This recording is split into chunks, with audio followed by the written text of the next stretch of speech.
Bea Cukai Langsa bersama kantor wilayah DCBC Aceh melakukan pemusnahan barang yang menjadi milik negara senilai 2,7 miliar. Barang-barang tersebut dimusnahkan dengan cara dipotong dan dibakar, lalu dibuang di tempat pembuangan akhir. Adapun barang yang dimusnahkan merupakan barang hasil penindakan Bea Cukai Langsa, yakni 1.273.757 batang rokok, 7 bal pakaian bekas, 1.744 bungkus teh hijau, 124 piece kosmetik, dan 4 bungkus minyak gemuk. Kepala Kantor Bea Cukai Langsa, Sulaiman, menyebutkan nilai total keseluruhan barang ini mencapai Rp2.752.760.049.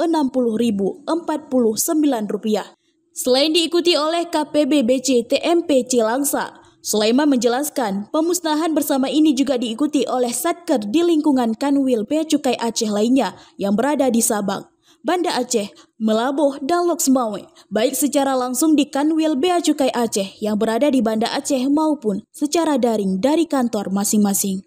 Hari ini selain press release juga melakukan pemusnahan barang hasil penindakan yang kurang lebih nilainya 2,7 miliar.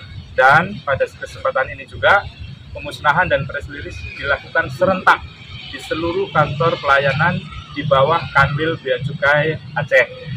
Sulaiman juga terus berkomitmen untuk melakukan penindakan terhadap barang-barang ilegal dan dirinya memastikan bahwa BMN yang tidak dapat digunakan, dimanfaatkan, atau dihibahkan dapat dimusnahkan sesuai dengan prosedur yang berlaku.